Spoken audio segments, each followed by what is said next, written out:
Welcome back to Pewdiepie. I'm Zui and I hope you enjoyed today's video. But before we get right into it, I'm obligated to remind you to click either the like or dislike button, commenting something down below, and of course sharing the video so more people can see and enjoy it. This is very important as it helps with the YouTube algorithm.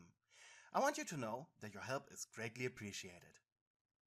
If you have any suggestions or ideas for a story, my Discord link is in my link tree that is down in the description, as well as my Patreon and Ko-fi for any donations you may want to send my way. Every cent counts. Anyways, I hope you enjoyed today's video. It had been a day like any other in the Pizzaplex.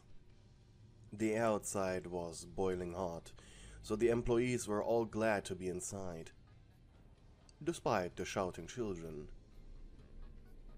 However, there had been a problem. Under mysterious circumstances, the daycare had been closed. The few customers who managed to get a peek at the taped-over attraction only noticed the brightness. All lamps had been turned on. Even the music was playing. From what they could see from this position, it seemed like the regular old daycare. A sign hung on the door read, "Closed for maintenance." However, the date as when the attraction would reopen was not given. Truly bizarre. As normally, when a place was closed down, it had at least a reopening date. Rumors spread. Bodies? Kidnapping? A crime, most certainly, right? Well, that was the curse of Fazbear Entertainment after all. Whenever something went wrong, people got the wrong conclusions. In actuality, the place had been closed down as the daycare attendant, an already glitchy machine, had finally croaked. The robot lied in pieces in parts and services. Well, toddlers would certainly call this a crime, as they didn't quite understand yet that the animatronics weren't actually alive. Down here in the maintenance room sat on-duty engineer Kevin. He was tasked with finding the most cost-efficient way to fix this, together with the leader of the day shift, Brian Chesterby Crawford. The guard just was lying on the inflatable mattress he had smuggled inside a few months ago when the Pizzaplex had burned down.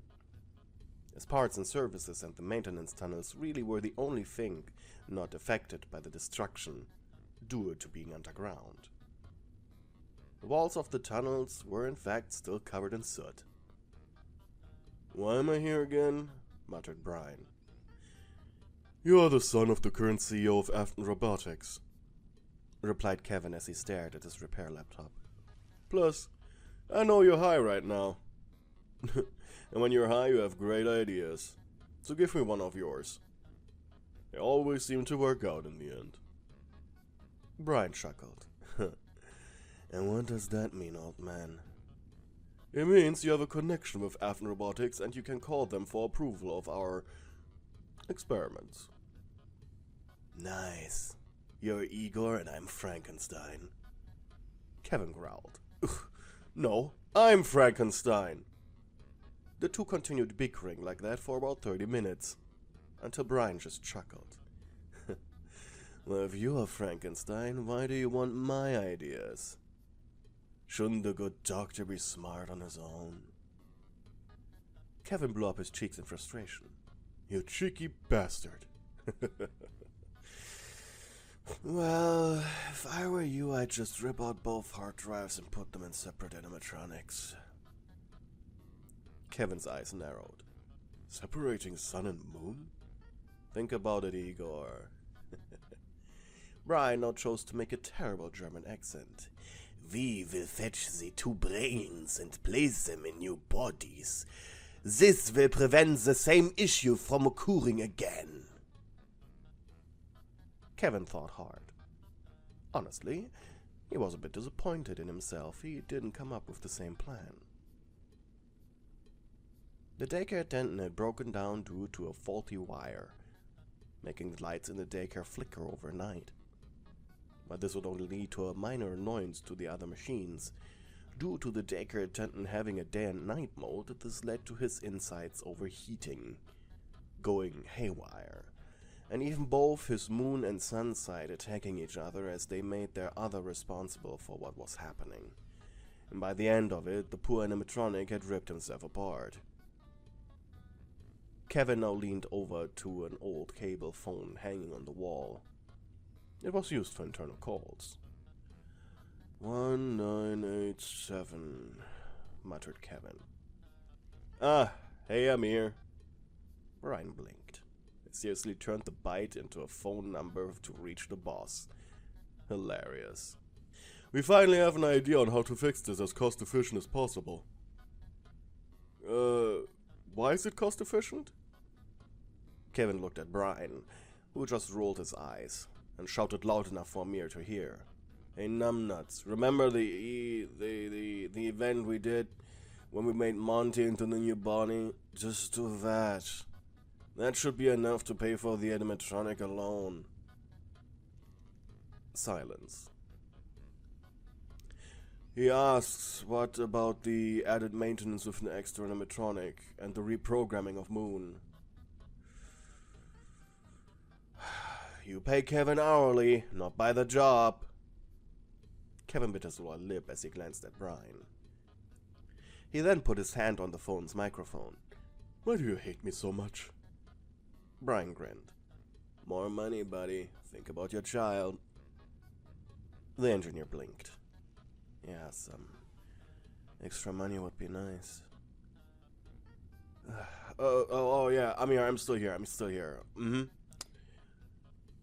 Uh-huh. With a smirk, he gave Brian a thumbs up. He got the green light to proceed. Moon awoke with an annoyed growl. Something bright was shining in his face. What is this? He huffed as he looked up at the lamp. Why am I seeing this? His eyes tried to adjust to the brightness. Oh, this is a mere test, don't worry about it, said Kevin. Kevin, how? Why can I see this light? Because you're on your own now. You're your own man now. The robot blinked in confusion. Explain, employee. We separated you from Son. Simple as that. He's already in the daycare and very excited to meet you. Moon chuckled. Yeah, right. Why would he want to talk with me, Kevin? I was the one who tore off our face. Well, it's no his face. It was cheaper to repair his skeleton and put you into a new one. The robot now raised one of his arms to look at his hands. It looked normal, shiny even. Wait, so this isn't my body? Well, technically and technically not. The robot sighed painfully. This is too much.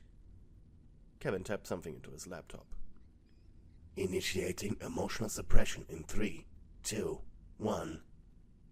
The robot shook his head as his mood was reset. Sighing, Moon quietly huffed. Thank you. So, why did you get a new endoskeleton so quickly? I thought daycare attendants are custom made. It's not every franchise has a daycare. If you want, I can explain it in detail. The robot nodded and the engineer began to summarize. Okay, so simply put, you had been out of commission for about a month. Same with Sun. We needed to reprogram your daily routine and give you a basic day one. Moon blinked and checked his daily schedule. So when the lights are on, I'm to act like a security staff bot in the daycare. That's very condescending, Kevin. The engineer chuckled. We just extend your nighttime program to work during the day and just changed a few numbers and locations you are allowed to be in during those times. It was really simple. Kevin, you could have done this in a day. I know you. You're talented. Talented and, well, Greedy. I get paid by the hour, not by what I do. Moon gave off a defeated sigh. He really wasn't looking forward to this. He basically just became a peon. But then again, 4 eyes were better than 2.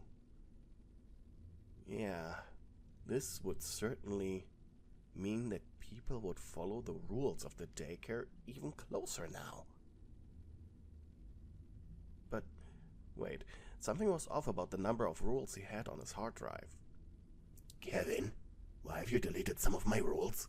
You know they are important to keep order in my daycare. There were complaints that you were too scary. I discussed this with Amir, which ones are to be deleted and which ones are to be punished less.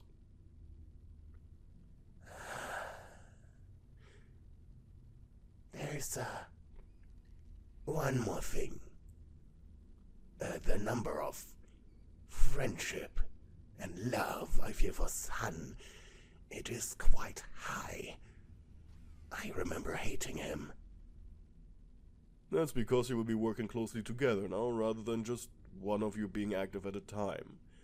I put it so high to avoid you two fighting and breaking each other again. I may have put the value a little too high, though. As long as you don't get handsy while children are, and especially parents, are present, no one should complain. The engineer shrugged, and with that, Kevin released the animatronic to join Sun in the daycare. It was strange for Moon to walk the halls of the Pizzaplex during the day, especially seeing the customers. They didn't pay him much mind, sure, but some wanted a picture of him, which his new programming forced to comply with.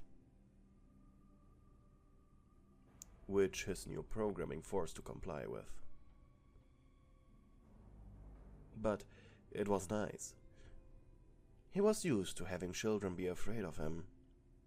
Seeing them smile when they saw him and be excited to take a picture with him was completely new to him. Of course, many of the kids just saw him as the new shiny animatronic. Most of them were too old to probably even know he was the daycare attendant. Or, well, now, one of the daycare attendants. Such a weird feeling. Maybe it was his programming, but he was happy. It took the robot way too long to reach his daycare. His battery was half empty at that point. And with a strange, melancholic feeling he walked through the empty food court and looked at his reflection in the windows of the daycare arcade. He was so polished and shiny. But there were a few key differences he noticed, now that he was seeing himself fully. His shoes were a little plain. They no longer had their belts. The smile on his face looked like painted wood now, and no longer like something 3D printed. Just in case, he turned his hand to a fist and gently tapped it. Disappointed he sighed. Same old plastic. Sad.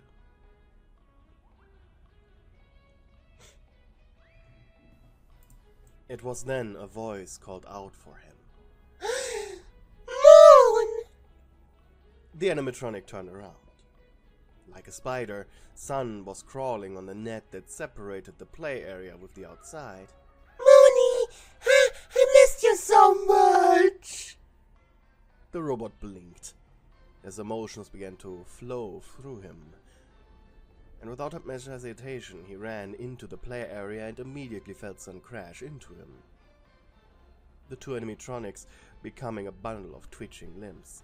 Ah, that hurt, complained Moon. It's so nice to finally talk to you, brother! Moon blinked. We aren't brothers. Oh! What are we then? I'm waiting. Are we friends? The Luna animatronic felt the desire to untangle the mess of parts and limbs they had become. yet it felt kinda good to be so close with Sun. Well, Kevin said something. He said he made your friendship values too high. Mine too. So until they fix that, I guess we are lovers. Sun managed to loosen up the knot of arms and legs, and with both hands he took hold of Moon's face. I see! Oh, I always wanted to be loved! Yeah, me too.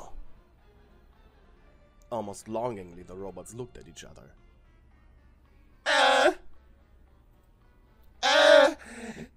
I'm shy. You are the one who is still pinning me down. Yes, and I don't know what to do from here.